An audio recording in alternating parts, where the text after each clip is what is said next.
विश्वास के साथ आप लोगों से कहना चाहूंगा, जितने लोग आस्था पर कथा सुन रहे हो, जितने फेसबुक यूट्यूब पर सुन रहे हो, जितने लोग मालेगांव की ये पवित्र भूमि पर बैठकर कथा सुन रहे हो, दिल से कहूं आप लोगों से, आप स्वीकार करिएगा, दुख की घड़ी में कोई आए चाहे ना आए, अगर आपने दिल से कर्जा हो गया, समस्या विकट हो गई, तकलीफ बढ़ गई, दुख बढ़ गया, आप शंकर भगवान के मंदिर में जाकर, ये जरूरी नहीं है कि आप सीहोर आए या कहीं जाएं, आप तो आपके घर के पास में जो शिव मंदिर हो, उस मंदिर में एक लोटा जल चढ़ाना चालू कर दो, वो धीरे धीरे दुख काटना प्रारंभ कर दो। काटेगा तो बस जल चढ़ाने का एक नियम है शिव जी का। शंकर भगवान को जो जल चढ़ाया जाता है दुख काटने के लिए, तकलीफ काटने के लिए, कष्ट मिटाने के लिए, तो एक नियम है शंकर भगवान का जल चढ़ाने का जो नियम है। जैसे ये गौल जलाधारी है, यहाँ से पानी गिरता है, ये शिवलिंग है।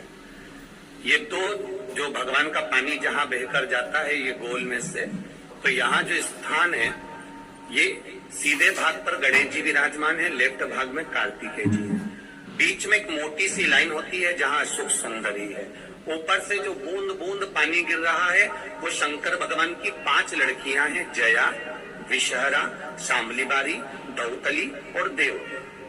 जहाँ गोल भाग है, जहाँ शिवलिंग रखा हुआ है, ये माता पार्वती जी का हस्त कमल है, जिसको पीठिका कहते हैं। महाराज, जल चढ़ाने का नियम है, जब हमारे ऊपर दुख होता है, तकलीफ होती है, कष्ट होता है, बड़ी दिक्कत परेशानी होती है, तो हम जल चढ़ाते हैं। तो उस जल को चढ़ाने का नियम है, पहले गणेश जी का स्थान, कार्तिकेय का स्थान, अशोक सुंदरी की जगह, फिर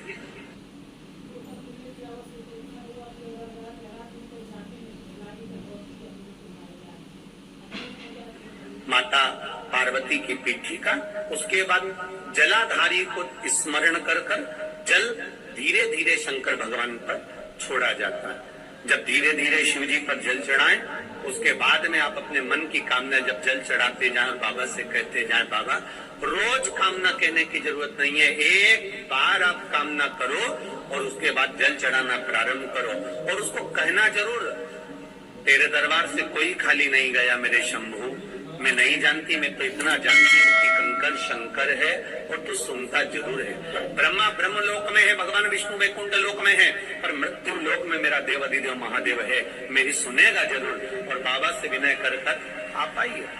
जल चढ़ाने का नियम, अगर दुख है, तकलीफ है, कष्ट है तो ऐसे चढ़ा दो, और अगर मन कर रहा है डायरेक्ट शिव जी पे चढ़ाना हो तो तुम्हारी मर्जी, बस कोई मना नहीं। शिव तत्व किसको कहते हैं? शंकर का गुणगान, शिव का स्मरण, भगवान शंकर का मंत्र जाप किसको कहते हैं? ये वही समझ सकता है जिसके भीतर शिव समाया होगा। और एक विश्वास के साथ आप लोगों से कहना चाहूंगा, जितने लोग आस्था पर कथा सुन रहे हो, जितने फेसबुक यूट्यूब पर सुन रहे हो, जितने लोग मालेगांव की ये पवित्र भूमि पर बैठकर कथा सुन रहे हो, आप दिल से उसकी कथा सुनना। इस वाणी का, इस व्यासपीठ का एक शब्द हो सकता है, हॉस्पिटल में पड़ा हुआ कोई व्यक्ति, कर्जे में डूबा हुआ कोई व्यक्ति, गलत व्यसन में पड़ा हुआ कोई व्यक्ति को आपके द्वारा निकली हुई वाणी से भी बाहर निकाल सकता है। जैसे उस माँ को कहा किसी ने, सीहोर वाला महाराज कहता है एक बार चले तो जा शंकर जी के मंदिर, उसने पत्र में लिखा। जब वो सीहोर वाला महाराज कहता है, चिल्ला चिल्ला कर कहता है, एक लोटा जल सारी समस्या का हल, तो जा। 7 साल में उस बच्चे की वाणी वापिस आ सकती है जो वाणी नहीं थी। जब वो वाणी मेरा महादेव दे सकता है, वो देखो उस माँ के चेहरे की खुशी, उस माँ के चेहरे की रौनकता, जिसका बेटा 7 साल बाद बोला हो, उसका आनंद देखिए कि कितना होगा।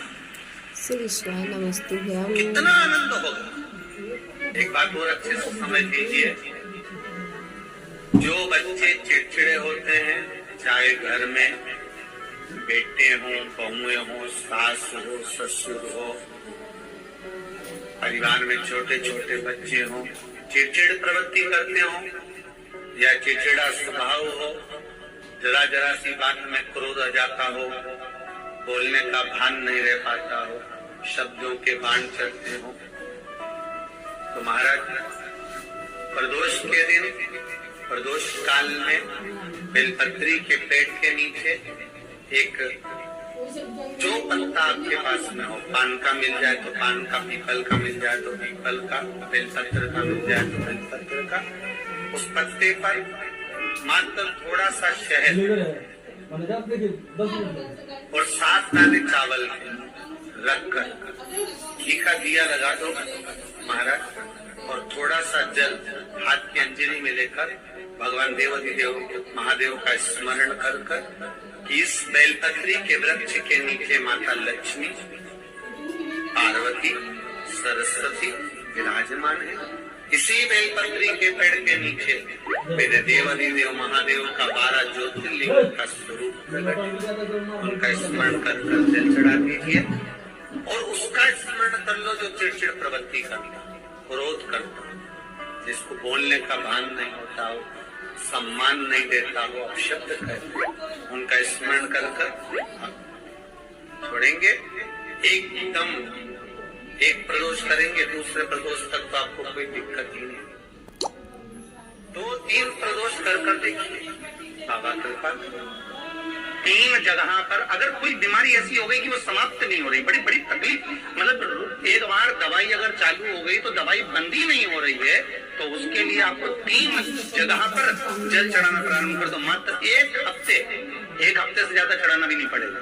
जैसे 1 हफ्ते आप टेबलेट लेते हो, गोली लेते हो, 1 हफ्ते चढ़ाना प्रारंभ कर दो। सबसे पहले बेलपत्री के पेड़ के नीचे क्या करना है, जल का पात्र लेना है, उसमें 2 दाने चावल के डालना, 2 दाने अक्षत के डालिए। पहले बेलपत्री के पेड़ के नीचे जाओ, वहां जल चढ़ाओ, फिर जाइए पीपल के वृक्ष के नीचे, वहां जल चढ़ाइए, आखिरी में या तो शमी के नीचे या फिर आंवले के नीचे, इन दोनों में से कोई एक वृक्ष जिसके नीचे। पर 1 हफ्ते अगर आपने आंवले में चढ़ाया है तो आंवले में ही चढ़ाना, शमी में चढ़ाया है तो शमी में चढ़ाना है। ये बदल के मत चढ़ाना कि आज मैं शमी में चढ़ा देती हूँ, कल आंवले में चढ़ा दूंगी, ऐसा नहीं। शंकर भगवान पे चढ़ा हुआ जल जो बहकर जाता है उसको 3 जगह पर जरूर लगाना चाहिए। ध्यान से सुनिएगा। 9 ग्रह जो शरीर पर राहु, केतु, मंगल, बुध, शनि परेशान करते हैं, उसकी समाप्ति के लिए शिव पर चढ़ा हुआ जल नैनों पर, कंठ पर, मस्तिष्क पर, 3 जगह पर, जिसके प्रतिदिन शिव पर चढ़ा हुआ जल लगता है उसको कभी 9 ग्रह परेशान नहीं कर सकते।